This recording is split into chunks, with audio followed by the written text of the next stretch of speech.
Welcome to the Foil Life Podcast, where we talk about foiling and the lifestyles of those who enjoy these great sports. Hello, my friend. It's nice to see you.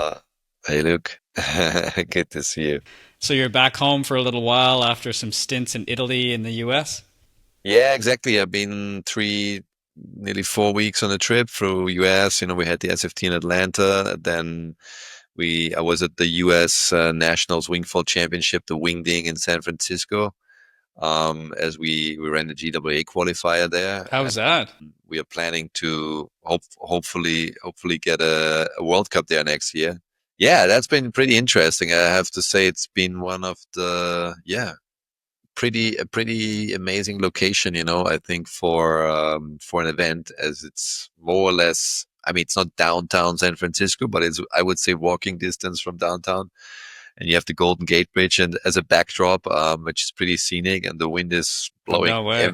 every day. I mean, I was surprised how in the morning, it's pretty calm, and by midday, most of the days it was 30 knots every day in San Francisco Bay. I was very, also impressed how much wingfoiling was going on there. I saw maybe like 5 kites, 5 windsurfers in the water, and the rest were only wingfoils. And then they always have this big ships that are, there is a wave actually just under the Golden Gate Bridge. I went on the water myself for a session because I said I have to try it at least myself once. And it wasn't much swell that day, but there were a couple of surfers you could ride that wave under the bridge. But then you have these big ships that go in and out of San Francisco Bay. So as soon as a big ship is coming, which is producing a decent wake, then wingfoils are trying to, catch that wake. And Nice. and as soon as you see a ship coming, everybody's flossing the direction, trying to downwind on the wake of that boat, which is pretty fun. And I was really impressed by the community there. I have to say, the event was hosted by the San Francisco Yacht Club, which is, I think, one of the biggest and most traditional yacht clubs in the US. And all the members, the whole yacht club itself is very open-minded, I would say, to board sports. A lot of the members to board sports themselves, they have it. I mean, from the restaurant and the club, you're on the water, you basically see all the wingfoilers in front of it. And they're really interested in these kind of sports as well. So it's not like, I would say, a very conservative club like I've been seeing that in other yacht clubs. And a very strong community, like a good bunch of people that are all really keen to push wingfoiling. A lot of young people in it too. And I helped there running the first freestyle competition that they did, which had Sweet. a decent level. I mean, the best guys, as it was very close to the GWA World Cup in Fuerteventura, so the best guys like Chris McDonald and Kissinger and a couple others, they've been in Tarifa already training. They didn't attend the event, but still, those young men and women that were attending were on a decent level. And then there was a racing discipline as well with and a long distance. And a very, very, I think, high level also on the racing side through the bay. Very interesting to also exchange with them. Obviously it is a bit, you have a different perspective on how where wingfoiling is going, and it was good to also give them a bit of ideas where we're going with the world tour. And yeah, as I said, our joint plan is to bring a GWA World Cup there next year, and hopefully we can make that happen. We're working on that right now.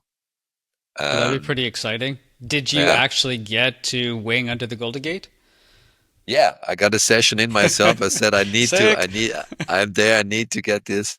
And yeah, I got out on one of the days, winging under the Golden Gate Bridge. Yeah, it's pretty impressive. As I said, the whole scenery is, um, yeah, it's perfect for an event, in my opinion. Not only the backdrop we have in the Golden Gate Bridge and Alcatraz on the other side, but just being so close to the city, and Chrissy Fields, the spot where it's happening next to San Francisco Yacht Club, it's a busy beach, and a lot of people are passing by and watching, and obviously on the setup side, it is kind of a medium setup now. The U.S. Nationals, I think on the World Cup, this can be way bigger and even bringing more people there. But the facilities you have, and I think the whole surroundings are, yeah, there are not many places like this where you can, have such good conditions and water sports action that close to the city center Yeah, that's true. of, of a huge city. That's maybe Cape Town, but even in Cape Town, I would say you're not that close to the city center where you're actually doing water sports. You're still driving a couple kilometers outside to Dolphin Beach and Big Bay where it's happening. But in San Francisco, I mean, it's not like a couple of 100 meters, but it's you can walk by foot from the city center to Crazy Fields and get on the No water. way. Yeah. Nice. So how was that riding under that bridge? That's something you'd want to do for a while. Yeah, it's huge. This bridge is huge. I Yeah. mean, if you see photos of it, that's one thing. But when you're under this bridge, you're like, I don't even know how high it is. But it's like, I mean, Yeah. there's really big tankers, like huge tanker container ships that pass under the bridge. So it Hmm. is a couple 100 meters, I think, high. And yeah, you're under that bridge, and you can really feel like, because where the bridge is, it's basically the most narrow part between San Francisco, the northern part. So it really funnels the wind even more. And if you start at Crazy Fields and you get under the bridge, it's even stronger.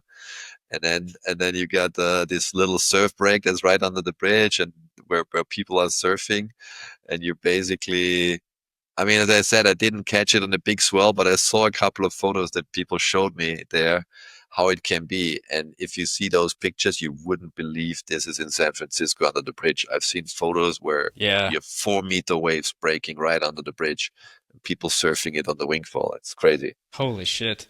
Yeah. Alex Mertens was like, he came on the show a little while ago and he had talked about like San Fran in general. And then there was a couple other guys that reached out to us on the podcast and say, hey, you got to cover San Fran more. There's so much history and culture, especially around water sports in that area. I'm still waiting for some Alcatraz footage. We got to get Chris McDonald or something to break out of Alcatraz and wing to shore. Yeah. How Yeah. can we get Yeah. that set up? That'd Yeah, be no, so it's fun. true. It's all there. We had this long distance race, which was not around Alcatraz, it was even further to the other side of the bay in Berkeley and coming back up. And Whoa. it was a combined race with wing foil and kites and windsurfers. And then you also have on the ocean side, got Ocean Beach where surfing is happening a bit further south. You're already in Santa Cruz where Mavericks is breaking. And even I had a chance to also meet up with Jeff Clark, who's been the first man out at Mavericks surfing and has his surf label. And he's a wing foiler himself, a very Oh, sweet. enthusiastic wing foiler. He came down to the competition and was watching all the races. And I've seen some footage of him wing foiling as well. We had a good chat because I, wanted to also get his feedback on what he thinks, how we can bring an event there and how it can be combined with the whole community. And that's the feeling I had, that the whole water sport community, doesn't matter if it's wing foilers, windsurfers, kiters, sailors, surfers, they have a really good connection there. And I've not seen Hmm. that like this in many other places yet. Worth exploring then, and hopefully that works out next year. Yeah, because it's such an ideal and beautiful location. It'd be an amazing venue. Absolutely. So Okay. we're Well, working on this now. So let's see if we can make it fingers happen. crossed. Everybody is pretty keen on it. Sick. But of All right. course, there's also the financial side, obviously, that needs to be Yeah. solved. But I think in a city like San Francisco, it should doable to raise the fundings. If you do it the right way, and you know also Can't present you just talk to Facebook or Google or Nvidia or any of those other big boys over there? I'm sure they could sponsor an event. Come on, Karen. Work your magic, Karen. We got to get this going. Well, you also just got back from what? It was the 12th edition of Foiling Week on Lake Garda. And did you mention, I think it was the 7th? Oh, no, it was your 7th tour stop of the year for SFT, which is crazy if you think about it. Yeah, exactly. I mean, I actually realized that only in Lake Garda when I thought about it. Hey, I mean, we've just launched this tour, in basically half a year ago. And we were expecting, okay, we do a few events the first year to get the ball rolling. And now 6 months into the season, we already run 7 events around the world, which Oh, is, boy. yeah, gaining a lot of momentum already, the SFT tour, which is great because I can see the interest in it and in these non-wind powered foil sports. and obviously that you can do it in much more locations because you're not so weather dependent. But yeah, coming to Lake Garda was awesome. We were hosted by the Malcesine Foiling Week, which, as you mentioned, has happened already for the 12th year. So it's one of the oldest foiling events in the world. You know, that started back in 2013 as a pure sailboat foil event with the first boats that were on sailboats. And I think Luca, the founder, at that time, people were saying this is crazy, you know, boats on foils. I mean, who's interested in that? And he kept going on it, and now, yeah, 12 years later, um, we were already in Pensacola, where the whole That's right. concept was basically copy pasted into the US to run a foiling week there, and we had board sports included there. So this was not a second time the SFT was part of a foiling week event, but that event in Malcesine has obviously much more history and it's much more established. On the sailing side, I think there were a couple of hundred sailors that took part on MOF classes and switch and birdie fish. But this year also we joined with the SFT to give a bit more focus as well on the board sport side. That's getting more and more important, and we've been running a pump foil World Cup, an e-foil, and also a downwind event, which was the first one actually we did in the downwind discipline, and it really showcased that what that location offers. You know, like in Lake Garda. For those who don't know, it's a lake in the mountains in the Alps on the Italian side and in north part of Italy. Um, it's not as high as Lake Silvaplana, so it's a bit lower, but it has this strong thermal wind effect. So if you have nice weather, you usually, not every day, but it depends, if it cools down in the night and you have in the morning when the sun comes up, you have a north wind blowing from the north over the lake towards the south. So the north of the lake is like 70 kilometers long. It's really big. And the north part is really narrow. And it's basically in a valley of the mountains. And then the south part goes into a flat area. Um, where there are no more mountains. Yeah, here you can see on the screen. Um, Whereabouts were you guys? Were you guys at the we north were in tip or Malchesney, the which is south tip or? rather in the north part, yeah, where you can see, actually you can see Malchesine, yeah, where your cursor is right now. Oh, right here. Okay. Yeah, this is Malchesine. That's where we've been hosting the event. So it's in the north part where you get really steep mountains, and then in the morning you got wind blowing from the north to the south, like sunrise until 9, 10, 11. And then because the sun comes up and heats up the mountains, the wind basically dies down.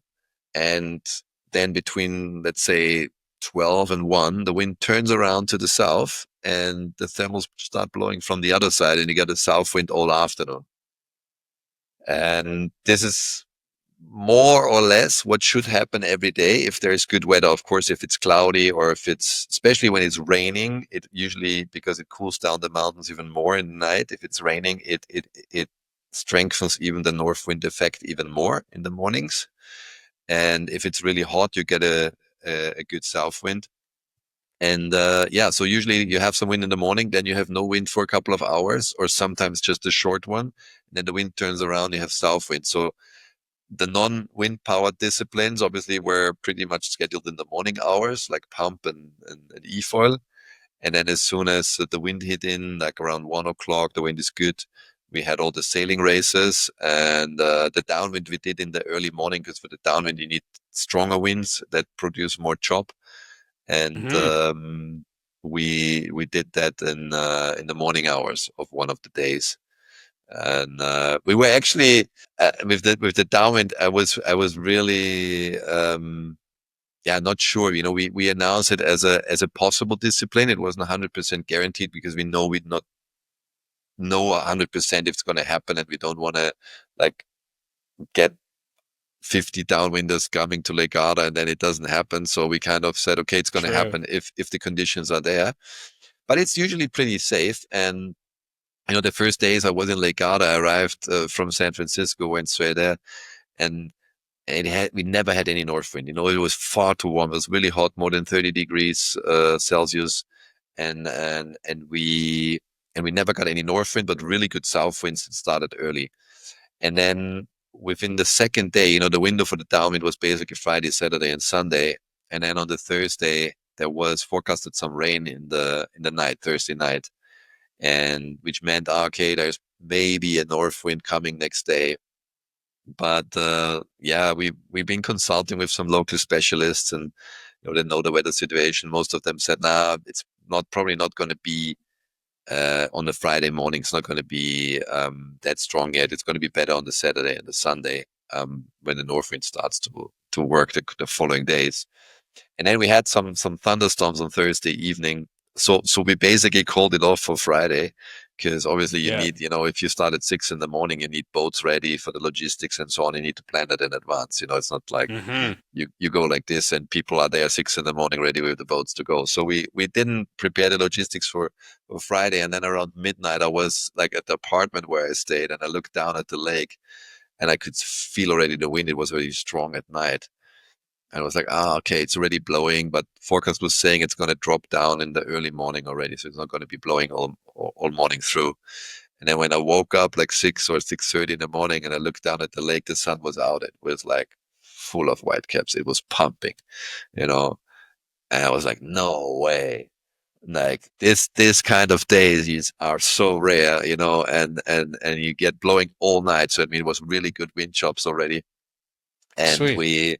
and the conditions look perfect for downwind, but we didn't have the logistics ready. And it's Italy, so it's not that you can 6 in the morning call the boats and say be there in half an hour. It's going to take a couple of hours till the wind would die already. So it was too late to do it on that day, and also for the athletes, which was quite a bummer.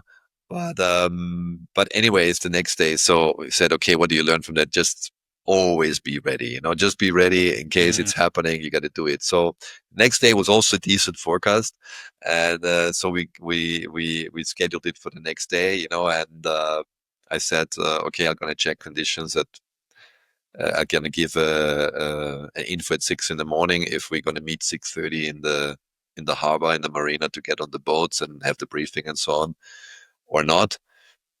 So next day I really got up early. I got up like 5 in the morning because I didn't want to miss it. Just make sure, okay, it was still dark. So I was looking on my balcony. I had an early breakfast at 5 in the morning. It was still dark. Looked at Storm the lake. hunting.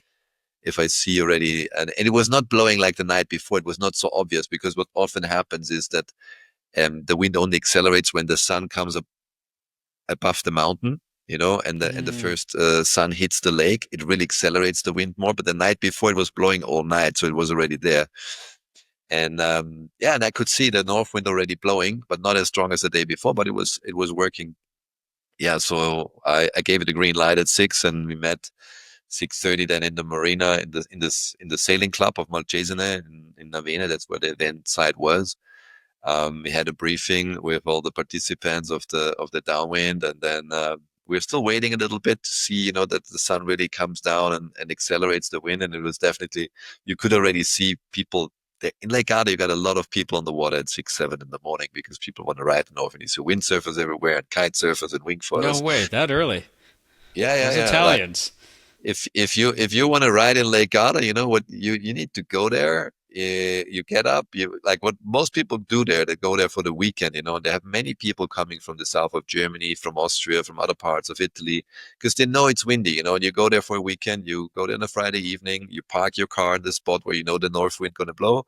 You sleep in the car, or you have an apartment, whatever, and you get up 6 in the morning. You get a session from 7 till 9. Then the wind dies. You take a breakfast. You move your car to another spot where the south wind is coming, and then you wait for No it way. till 12:01, and you get on the water again, do a session again in the afternoon, and then you go have your Aperol and a pizza in the evening, and a couple drinks Do it or an again. ice cream, and the next day you do the same thing. So if you want to ride in Lake Garda, that's how it's working, But it's like a clock. It works nearly every day like this, and Wow. so yeah, so I saw already like people out, and I saw, okay, oh, it's good wind another day, but it's kind of, the lake is a bit patchy. So when the sun hits basically on the other side before, so it was windy on the other side. I could see it full of whitecaps, but not on our side. So yeah, we packed everybody in the boats and drove up to the other side of the lake, because we had a start line was on the middle of the lake. Drove all the way upwind, around Pierre, which is a famous place where also King of the Lake back in the windsurf days was happening, which is on one of the best places right on the cliff or like right on the mountainside. And Oh, beautiful. we did we had the start line there, and yeah, it was actually good wind. We had, I think, decent, how to say how much wind there was. Enough, 20 knots. And the further you go down south then from the start line, obviously the waves or the wind chops start building more and more because the lake is really deep, but the lake is 300 meters deep. So it's it had pretty good conditions. So we had a downwind mark with a finish line that was like 5-6 miles, I would say. Down in Campione It's a decent run. across the lake. Yeah, it was a decent run. And we got all the media team out. We got drones out. We got some good footage, and the scenery is just beautiful. You see people downwinding in this mountain scenery with the sun just coming on top of the mountain. It's amazing atmosphere. And we're back. A little technical difficulties, but that's all right. Okay. We're getting used to those. So where were we? You were Yeah, talking we're about talking the the downwind. downwind. Yeah.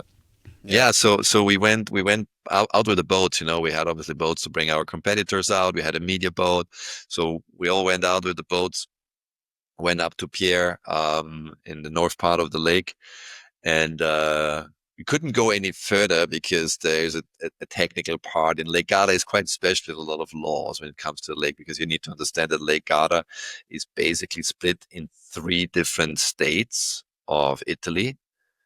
So there Oh, are 3 different states that are having parts of the lake. So one is the north part, and then there is the southeast and the southwest part, and they all have a little bit different laws when it comes to water those sports. Italians love their laws. Exactly. So, for example, back in the days, I used to work in Lake Garda as a windsurf instructor when I was 19 years old, and Oh, nice. there has always been, I spent quite some time there when I was young in Lake Garda, and it's been like, back in the windsurfing days, it's been like this iconic windsurf destination for the Central Europeans that don't have access to the ocean because of these constant wind systems. So all the people from Munich, from Austria, from Switzerland, they would go there, and every weekend, and yeah, there were big windsurfing competitions, and still has a big community when it comes. Now wingfoiling getting huge there because it's a lot of lighter winds, and wingfoiling is getting massive in a way there. But still a lot of windsurfing and kiting there too. But for example, in the north, you cannot have a kite school that's launching from the beach. So the schools that are in the north, they need to bring the people on the boats, and the boats need to drive to the south part of the lake or and around the border. Then they're allowed to teach. And back in the days, we had a similar thing with in the north part of the lake. The regulations say that you need to wear a flotation vest when you're doing water sports, even on windsurfing. And there were the carabinieri, they are called. So they're kind of Italian police, the water police. They were like cruise around and chase people they see without the vests on, and would find them, you know. And even when we were teaching windsurfing, we had to put these vests on, and we never really liked to wear them. So you put them on the boom or somewhere, and like, because you want to be cool and you don't want to wear that stuff, Yeah. and and then also in the North Lake, you cannot e-foil. It's not allowed to use e-foils in the north part of the lake, but in the south part of the lake. So all the e-foil schools are in the south part of the lake, and we had an e-foil competition as well, and we had also foil drive divisions. So we did I foil heard, assist yeah. divisions for different, which was we had foil drive was a partner of the event, and we were trying, it was interesting. We were trying a couple of formats. We did a foil drive division on the pump foil competition, with a foil drive or foil assist division on the e-foil, and then also on the downwind we had foil people on foil drives. And if we would have gone too far in north to start launching, we would not be allowed to use the foil drive. I mean, maybe probably at that time in the morning nobody Oh, would have checked, so we were kind yeah. of limited to not have the start line too much north and stay on the south line of that border, so to be able to use the foil drives. And That's funny. so that's where we went. And then we had the start line, so everybody in the water, and then we did a mobile start line with the boats. and then had everybody heading down about 5-6 miles towards the south. And the more south we got, the conditions get better and better, because it's a deep lake. I said 300 meters. The waves are building up the further it goes, and the wind, as I said, if it hits like at 7 in the morning, it just comes around the mountain and it hits the one part of the lake, and it gets more windy. And as higher the sun goes and heats up the water temperature, the wind Hmm. patterns like spread out, and it gets windy all over the lake. So we were kind of cruising with that perfect line down the lake to the south, about 5-6 miles, and then we put a finish line there on the water as well, so it was not on land. And then got everybody on the boats again, and brought them back to Malcesine. And it was such a cool atmosphere. We had a media boat out. We were shooting. I was on the start boat, shooting some videos, some photos, and I just like, how epic is that looking? You see those Oh, the guys, scenery. coming down in this valley between the mountains, that the sun just hitting half of the lake, like this morning atmosphere, and people downwinding. I think we got some really good footage from this event. I think it was pretty cool. And it shows that, you can do all these things in Lake Garda, from like glassy conditions in the morning, pump foiling and e-foiling, and then in the early morning you get the stronger winds for downwinding. The afternoon you go sailing with a bit lighter winds from the south, and then wing foiling and windsurfing and kiting. There's so much happening on the water on this lake. It's amazing. How did you find the integration went for the SFT with like the team at Foiling Week? Do you think it added a completely new depth to the competition? Yes, I think that it was a really interesting, and as I said, we did already the foiling week in Florida, but That was the the big, first. there was the first one, but the difference in Lake Garda was that everything was in one location. So we were in this Fragia Vela Malcesine, which is the sailing club of Malcesine, where the event was hosted. So everybody, it doesn't matter if it's sailor or or crew or downwinder or pump fodder or e-fodder, everybody was at the same place. So we really mixed up with all the different athletes. And I think it gave a really interesting touch, because we had sailors there. It's actually a lot of people from sailing that are doing pump foiling and wing foiling and so on, and they are in and Cool. hey, can we get a try? And can we also They're participate? And integrating with us. yes, yeah. And we also tried to mix a bit. We did a bit of content, so we put some of our foil athletes like Eden and Yuri and other people that were there at the event. We put them on foiling sailboats, so they get this experience as well. And they were like, "Wow, Sick. that's pretty," and they were impressed. Fast. How Yeah. fast these sailboats are, and I mean that's different than being on a board that's a meter long and 10 liters and control that. But you're on this thing that's a couple of meters long, huge mast, and that thing is flying full speed. And I mean that can be scary, huh? That's not like, Oh, okay, yeah. it's just cruising around like a traditional sailboats. You don't want to crash with a foiling sailboat on 25 knots of speed, No. No, that that's a bit of a different crash. So yeah, I think it was really cool to mix up and have. I think that hydrofoiling now has brought such a connection between all the different water sports again. Is it from wind powered, non-wind powered, motor powered like e-foils, and then sailing. So it really brings together this combined sensation of flying above the water, and that we all share. So I think it was really interesting to have this mixed up, and been hanging out. So in the morning, we had the pump foil races in the marina in the morning. All the sailors came down, and we were sitting on the boats watching the pump foilers or the e-foilers, and like cheering, and for their sweet. mates from the same country, for example. And then but we also then in the afternoon, and when we didn't do anything, all our guys were either on the water themselves or watching the sailboats that were going by and having races. So that was that I think was pretty cool, and it really shows that how through foiling board sports can connect with sailing.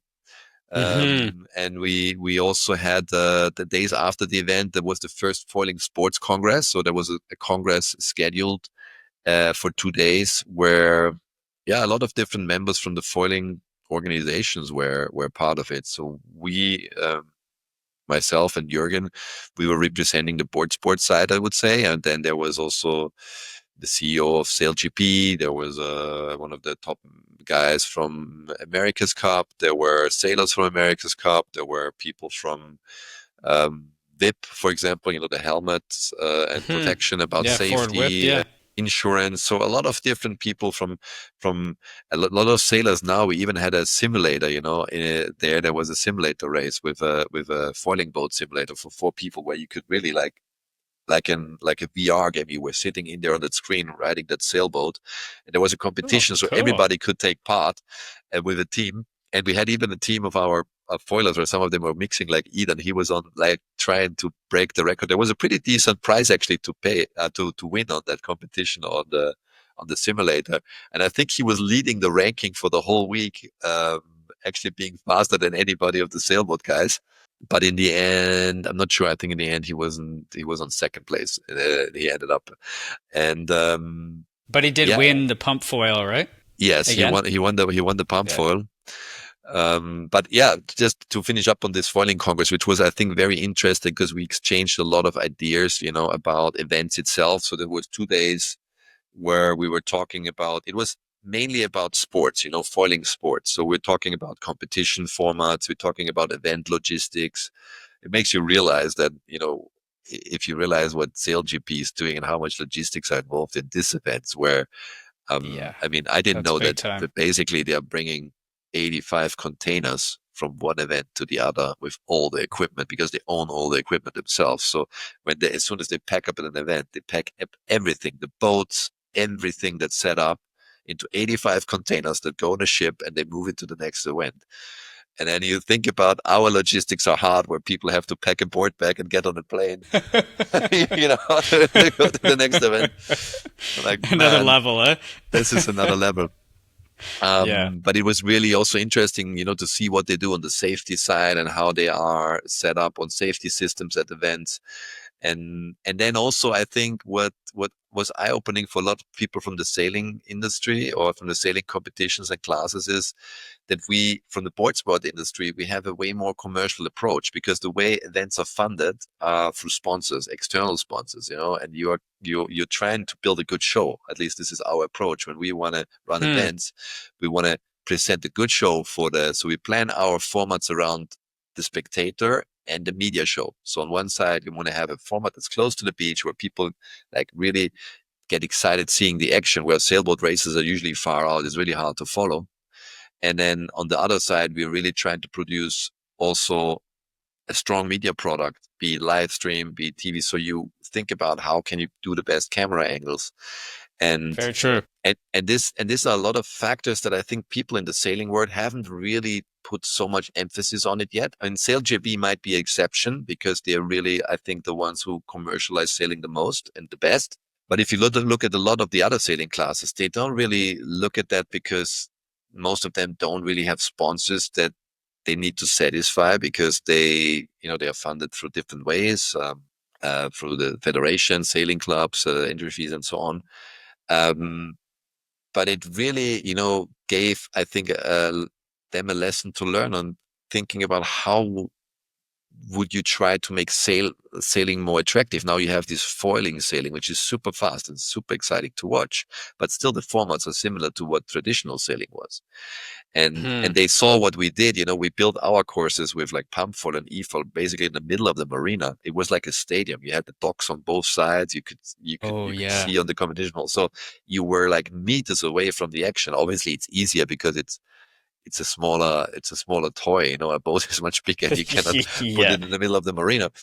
But we had also in that foiling congress E1, which is I would say Formula One on the water on hydrofoils, so power boats. There was the CEO of E1 as well, and they run races in the marinas, because these little foil motorboats are able to really turn super tight and race inside the marina. Yeah, so I think it was very fruitful and productive, also networking to get to know people and see where we can, work together maybe in certain aspects, and bringing foiling together. I think the Congress was very interesting, at least on my side, and we had also one in Florida already, but which was more industry related, I would say, and more about technology. This one was really about sports, so this is what we really do, and yeah, and this was done, and in addition, the 2 days after the event, Yeah, that was and what, the 30th to July 1st or something? exactly. So fostering innovation, collaboration within the foiling community. Yeah, that's quite important, especially to bring in sailing because there's so many people who are, and I like the fact that it's starting to morph together under that same kind of umbrella, which is something that we haven't been really able to do before because the worlds are No, kind of separated. Yeah. totally, totally. And I Mm. think hydrofoiling is now bringing all these water sports closer together again, and that's great. And as I said there, I think foiling has so many cross links already between the disciplines we do, but then there you can see it, those guys who are sailors, the best sailors in the world. And we had I don't know how many people there that were in the Olympics or that were in America's Cup competing, like top sailors were at this event, and you realize actually it's not that they do only sailing. All these guys are into wing foiling, they're into pump foiling, they're into surf Yeah. foiling. They love it. They just love foils. Well, anybody who's racing, ripping like on a sailboat, if you come out and like wave wing foil or anything like that on a foil and you're going on something head high, you're going to get the same speed, the crazy adrenaline. Like it's insane what they would feel, right? Ripping down a big wave face or a big something. So like they can get those same sensations. And I think that's going to draw them in a little bit because it's just a slight, like you're actually able to do it on your own now. You're not tied to a crew or you're Yeah. not tied to something. Now you can like hit something, and so I think Yeah. that's going to be quite interesting moving forward. Now they do this in their free time, exactly for the Yeah, reason you yeah, say. They do yeah. this just to do something else. Or those are pro sailors. That's their job. They sail boats, and then if they get out of it, they grab a wing foil or they grab a pump foil or a surf foil or downwind even. And yeah, it's been good. And then we had a pump foil World Cup and the e-foil World Cup as well, Yeah, which was Kai nice. Kachatorian was obviously legendary windsurfer who kept Yes. tagging us on some of his just ripping. That was pretty cool to see. Shout Yeah, out to Kai. absolutely. It was great to have Kai there. He has been messaging me that he's really into e-foiling now, and he's a competitive guy. He just loves to Yeah. compete, and he said, I need to see, and I mean, and he was doing well. He ended up third place in the end, but he's fast. He was maybe pushing a little bit too hard sometimes, and then had crashes where he shouldn't have crashes. But um, yeah, he came super motivated, and it was great to have him and his energy and his positivity. And it doesn't matter which Oh, sport it is. yeah, he's an awesome Is guy. is amazing. And yeah, it was funny. We had also quite a mix of e-foils that were used at this competition. So, we had the guy who won was an Audi e-tron. We had Wado, we had Lift. Um, it was great to see a mix there. Also at the level. The best woman, Agnes Vikander, she's from Sweden. She was giving a hard run to the guys. Huh? I have to say, she's fast. She ended up fourth overall. She nearly made it on the podium between the guys. And yeah, it was a bit tricky, I have to say. I mean, in the end, it was good. We did the course like around the marina, so you were standing in the marina and could really like people were carving the turns 2 meters away from myself, around the piers, Shit, that would have been cool. uh, which was great to watch and created good footage. Which was a bit tricky, obviously, to set buoys in Lake Garda because I said it's that deep. So it was quite tricky to set up the courses How would you do that? and long ropes.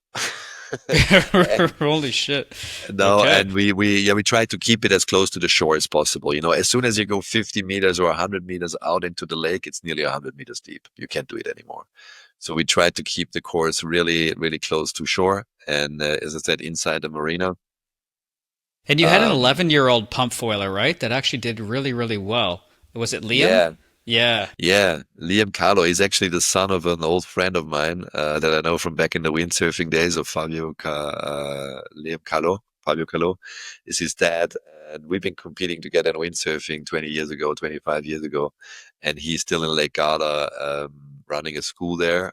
And his son is into wing foiling, is into pump foiling, and he was like, yeah, he would like to be part of it. He's not sure if you're competing. I said, look, this is for our idea with the SFT is for sure we want to have the For best people in the everybody. world, but it's for everybody. You don't need to be scared to be part of it. So they came with the boat one day in the morning because they live basically exactly on the opposite side. So driving with a car around takes about an hour. The boat is like 10 minutes across from the other side.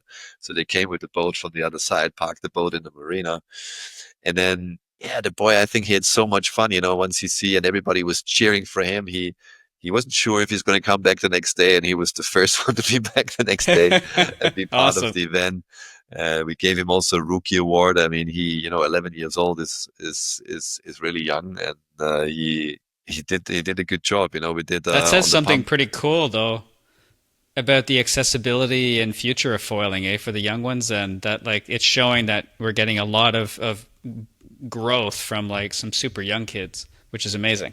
No, totally. I mean, as you know, I mean, if you're light, if you're a small person, you have certain advantages in foiling. For sure, you need to have the power to be able to pump a foil, but you can use a much smaller foil, and you might not have the same speed because you cannot put the same leverage on the foil when you're pumping, but you're gliding forever. And yeah, I was amazed. He came and said, well, here's the dock. Here we're going to start. You want to try a little bit? And he straight jumped on the port and pumped the full round for 2 minutes. Like, oh, okay, I don't need to explain him much. I think he knows what to do.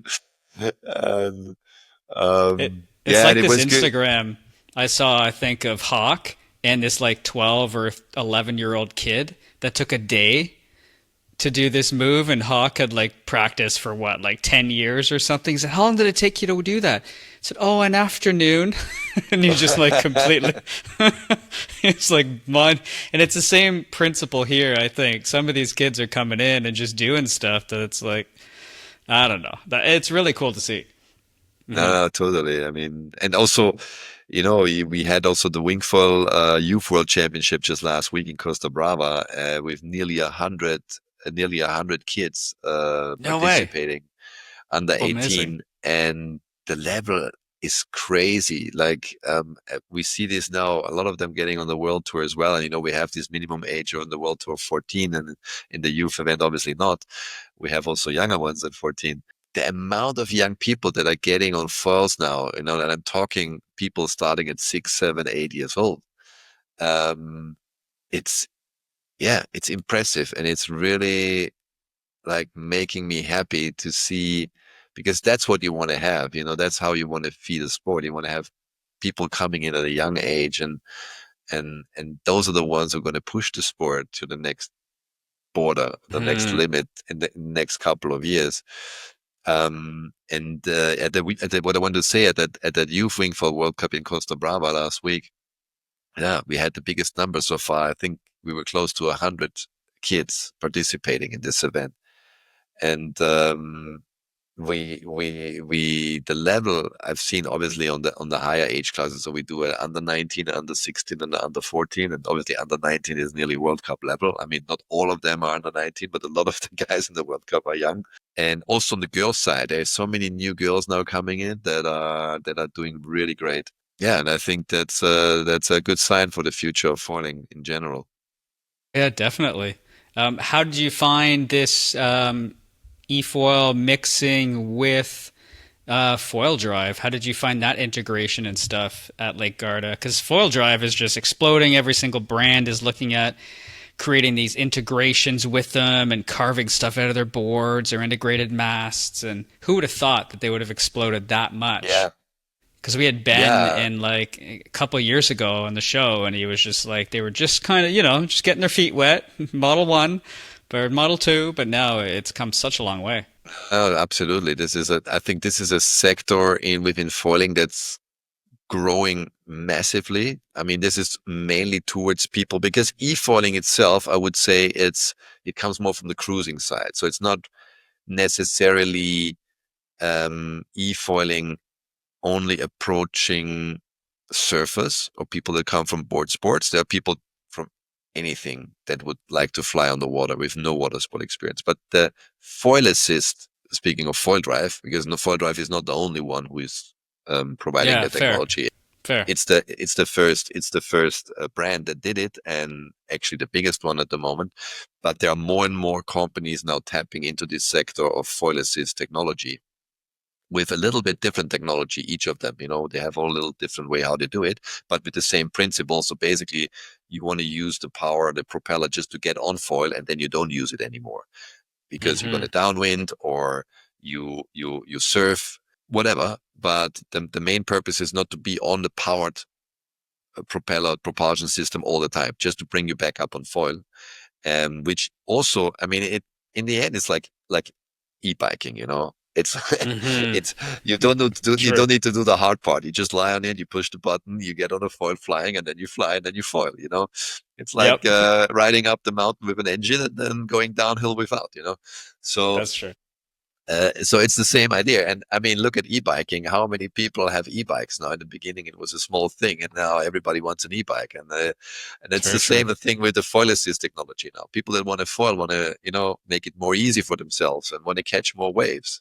And even a lot of prone foilers, like really good prone foilers, are getting foil assist now because they say, well, for sure, you're riding a more heavy device because you have the Hmm. batteries on it, and it's not the same setup.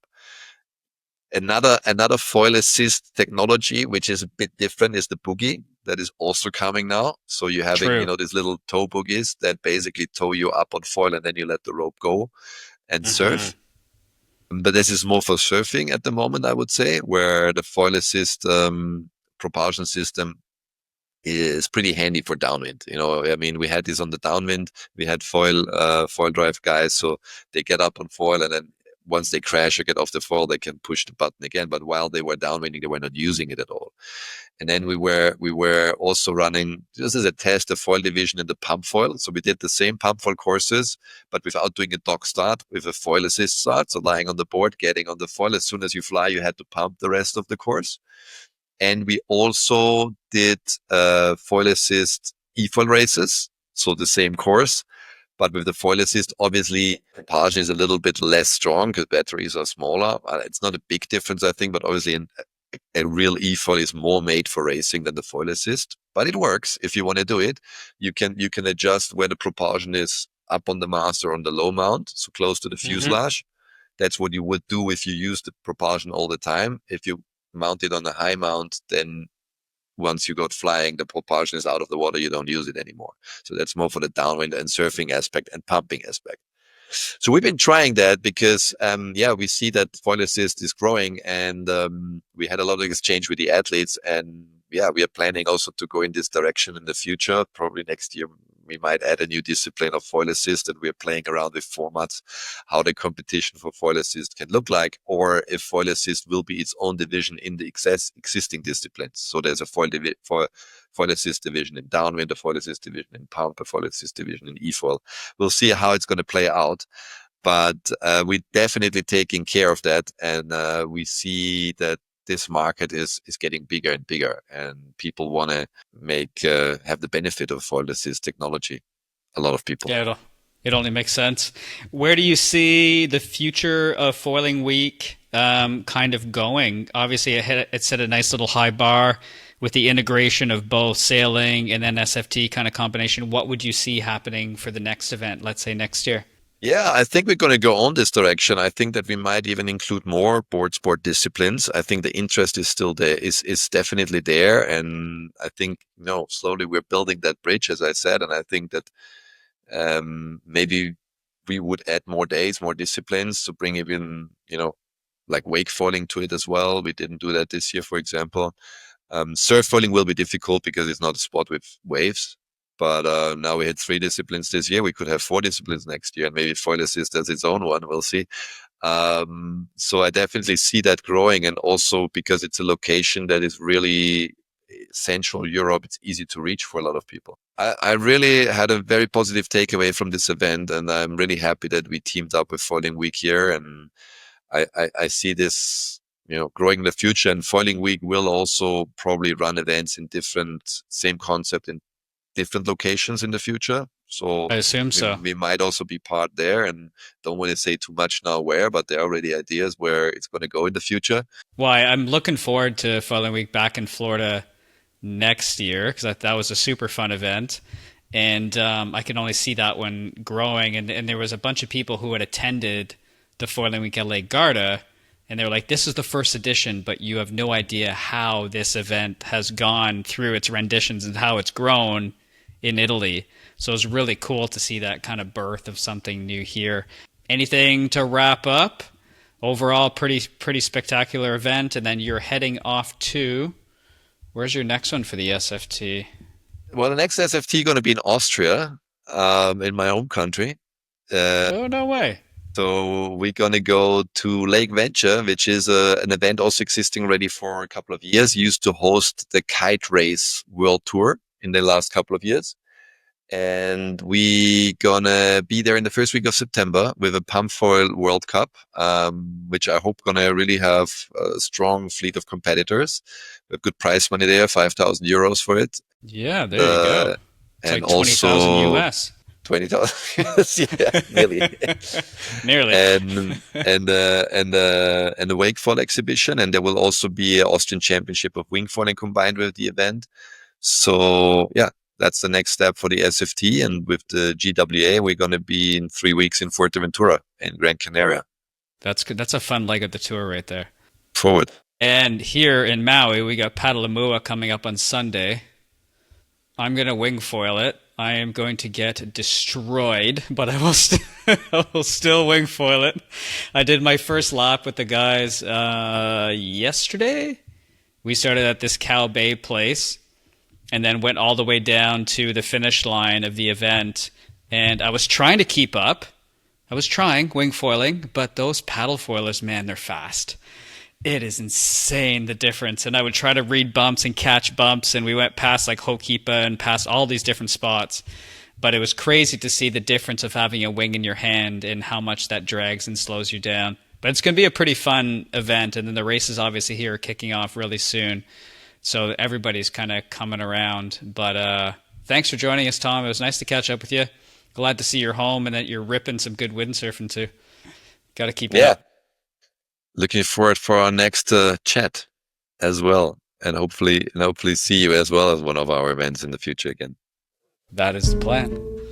All right, everybody. I'll see you in the next one. See you in the next one.